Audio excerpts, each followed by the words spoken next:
Disney said, gee, or Bob Iger said, gee, if you really want to sell your company, if you're thinking about selling it, because we were talking about retirement and what are you going to do after all this kind of... Imagine a world where even the biggest stars in Hollywood weren't big enough to shine, where legends like Sean Connery, Anthony Hopkins, or Kurt Russell stood at the door of Star Wars and George Lucas simply said, no, this wasn't arrogance, it was vision.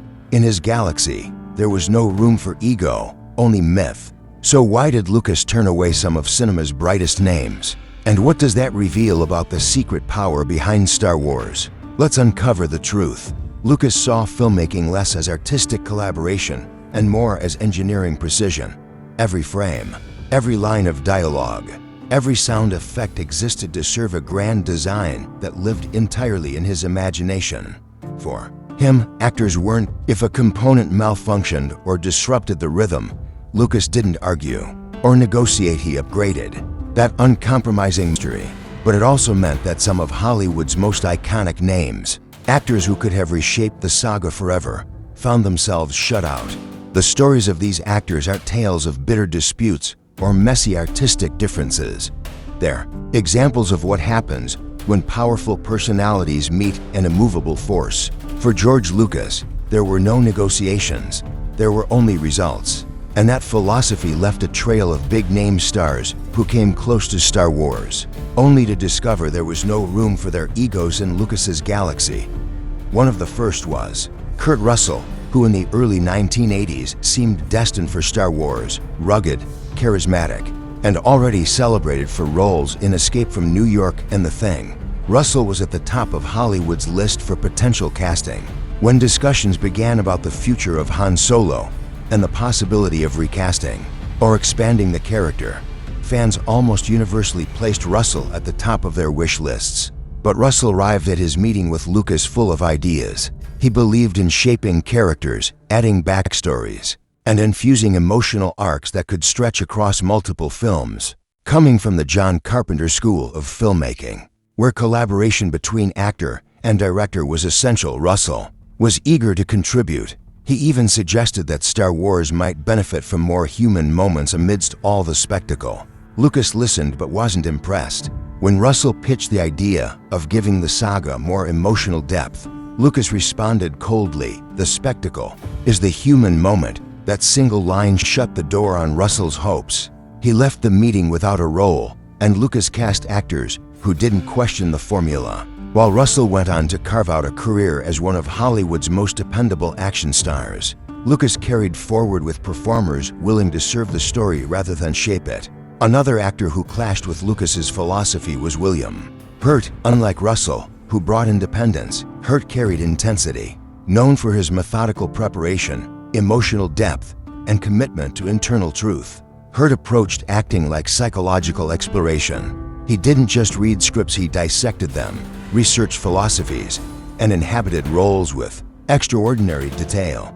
During the late 1990s, when the prequel trilogy was taking shape, Hurt's name came up for several roles, including a Jedi Master in Attack of the Clones. Hurt showed up at early meetings brimming with ideas. He had studied philosophical traditions to explore how they might inform a Jedi's behavior. He wanted to portray how wielding the Force could influence posture, speech, and subtle physical choices. But Lucas had no patience for this kind of artistic deep dive. About 20 minutes into Hurt's passionate explanation, Lucas cut him off. "It's space magic, Bill. Point, wave, things move." For Hurt, acting was about the inner journey. For Lucas, the inner journey would be created later in post-production, with digital effects, sound design, and a John Williams score. The role ultimately went to Christopher Lee, whose commanding presence as Count Dooku delivered exactly what Lucas needed: gravitas. Without endless psychological debate, Hurt returned to his world of layered, intimate dramas. Lucas returned to his galaxy of controlled precision.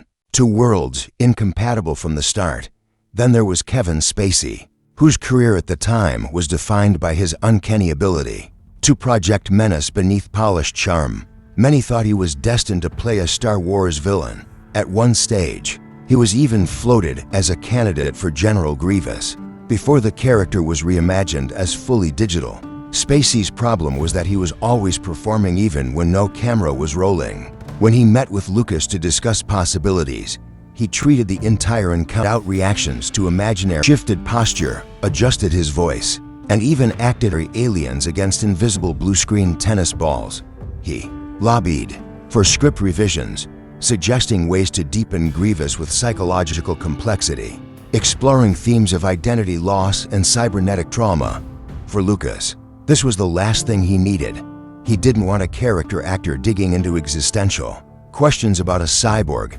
He wanted precision and efficiency, something digital artists could enhance later. Spacey was dismissed, and Grievous became a purely CGI creation, voiced by Matthew Wood, who understood the assignment. Serve the spectacle, don't overshadow it. If Spacey was too much of a performer, Gary Oldman was something else entirely, a shapeshifter so talented he risked bending Lucas's universe around him. Oldman was considered for multiple roles in The Phantom Menace and beyond. From Jedi to Sith to Senators, his range was unmatched, his reinvention abilities legendary.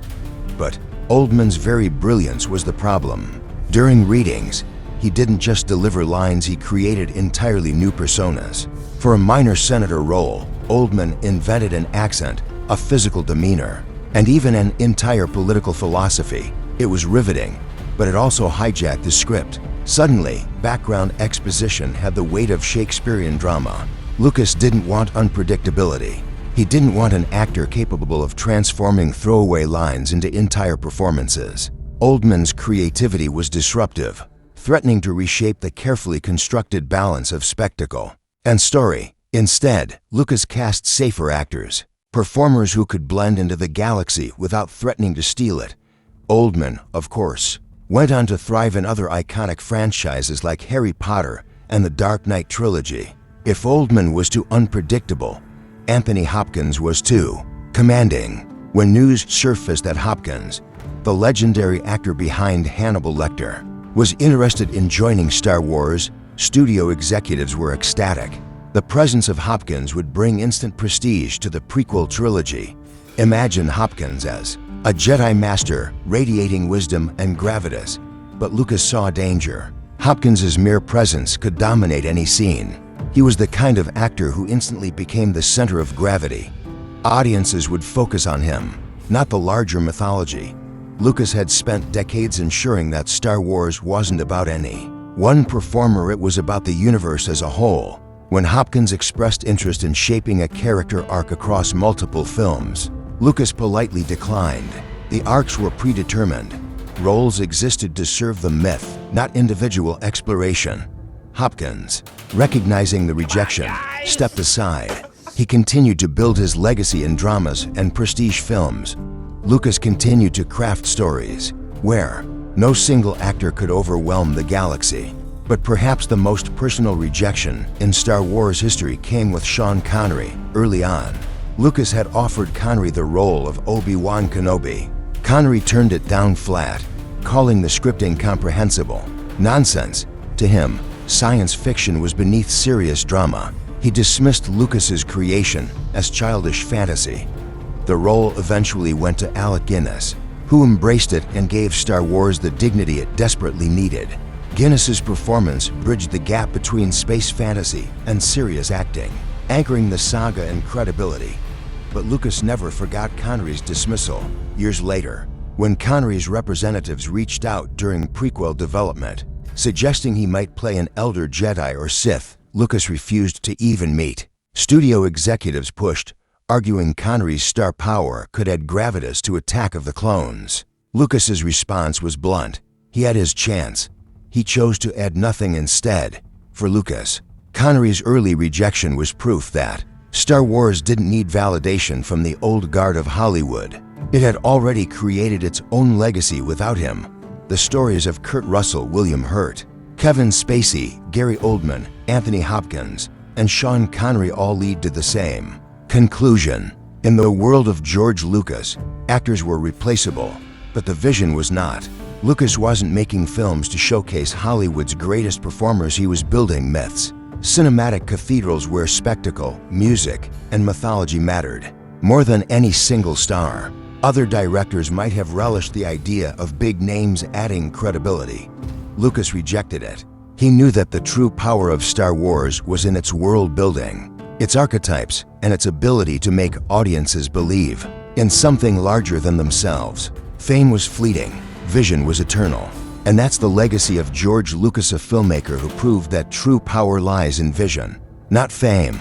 Star Wars thrives because he stayed true to his universe, no matter who knocked on the door. Thanks for watching. Don't forget to like, share, and subscribe for more untold Hollywood stories. Until next time, may the Force be with you.